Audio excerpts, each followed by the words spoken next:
সাহেব বাড়িতে নেই, একমাত্র তুই আর আমি আছি। আর এই সময় কেউ আসবেও না। তুই শুধু আমার সাথে থাকবি। আমার না একা খুব ভয় করে। আমি স্যার কি জবাব দিব না? তোর কোনো জবাব দিতে হবে না।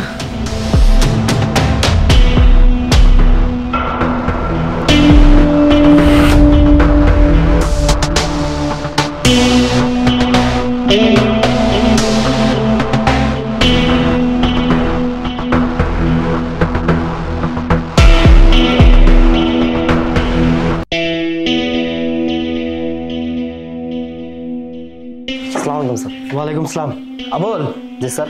আমি কিছু দিনের জন্য বাইরে যাচ্ছি। হ্যাঁ জি স্যার। তোর ম্যাম সাহেবের দিকে খেয়াল রাখিস, আর বাড়ি খুব সুন্দর করে কিন্তু খেয়াল টেয়াল রাখতে হবে। হ্যাঁ জি আচ্ছা স্যার। আচ্ছা আমি গাড়িতে গেলাম, তুই কষ্ট করে ব্যাগটা নিয়ে আয়। আচ্ছা স্যার ঠিক আছে স্যার।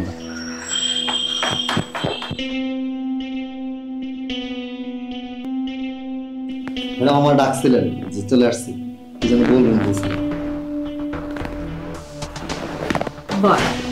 নিচে বসি। আরে নিচে কেন বসবি? আমি তোকে ডেকেছি, বুঝতে হবে। দরজা ঠিকভাবে লাগিয়েছিস? জি ম্যাডাম, দরজা ভালোভাবে লাগাইছি। আচ্ছা, তোর সাহেব তো ঢাকার বাইরে গিয়েছে, আস্তে আস্তে মিনিমাম 1 সপ্তাহ লাগবে। তোর সাহেব যতদিন না ফেরে তুই আমার সাথে থাকবি। মানে আমি থাকবো মানে?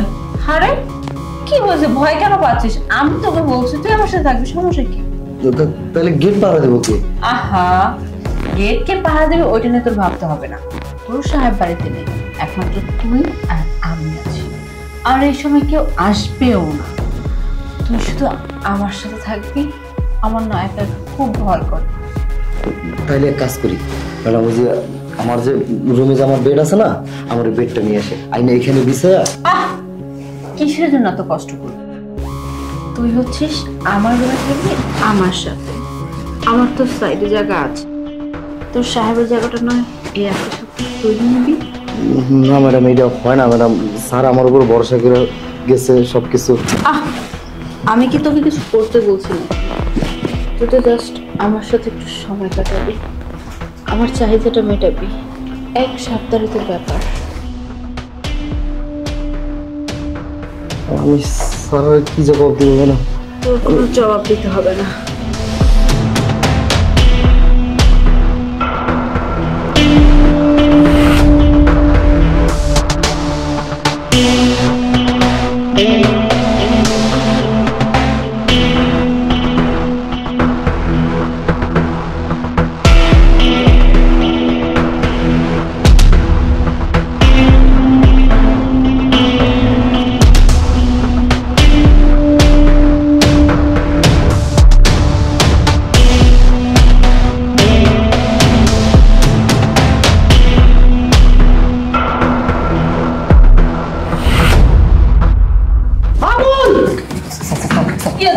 দেখো না, তুমি বাড়িতে ছিল না, এই সুযোগে তোমার বাড়ির দারোয়ান আমাকে ঘরের মধ্যে আমাকে জোর করতেছে।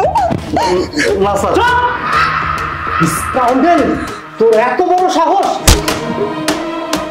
তুই আমার বিছানায় এসে আমার বউর সাথে তুই জোরাজোরি করে তাকে নষ্ট করতে চাইছিস? আজকে তোকে আমি মেরে ফেলবো আবুল। আমি কখনো ভাবিনি তুই এই ধরনের কাজ করবি। আসলে আমারই ভুল হয়েছে। আমার ঘরের আমানত তুই যে এভাবে খেয়ানত করবি আমি কখনো ভাবিনি। বিশ্বাস করেন স্যার, আমার এখানে কোনো দোষ ছিল না। ম্যাডাম মিথ্যা কথা বলতেছে স্যার। একদম মিথ্যা কথা বলবি না। আমি মিথ্যা কথা বলতেছি? দেখছো, আমাদের বাড়িতে দাঁড়ায় থেকে আমাকে বলতেছে আমি মিথ্যা কথা বলতেছি। তোমাকে আমি 100 দিন বলছি এইসব ছোট লোক বড় লোক বাড়ির মধ্যে রাখো না। আর রাখছো যেহেতু এদেরকে ছেড়ে তুমি আমাকে রেখে যাও না। তুমি আমার কথা কোনো কথাই শোনো নাই। এখন আমার অপমান হতে হচ্ছে ছোট লোকের কাছে। একে বের করে দাও এক্ষুনি। বুঝতে পেরেছি স্যার, আমি কোনো দোষ করি নাই স্যার। ম্যাডাম মিথ্যা কথাই কইতেছে স্যার।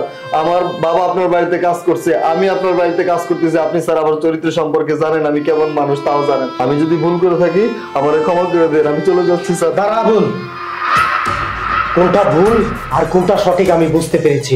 দেখো, ও ও ও ভুল, আমি সত্য। হ্যাঁ, কোনটা ভুল কোনটা সত্য সেটা বোঝার ক্ষমতা আমার হয়েছে, তাই না? আবুল ভুল করেছে তাই না? আবুল ভুল করেছে, আবুল ভুল করেছে। ভুল করেছো তুমি, ভুল করেছি আমি। আসলে তোমার মতো নষ্ট মহিলাকে নিয়ে আমি সংসার করে আমি ভুল করেছি। আবুল ভুল করেনি, কারণ আবুলকে আমি চিনি।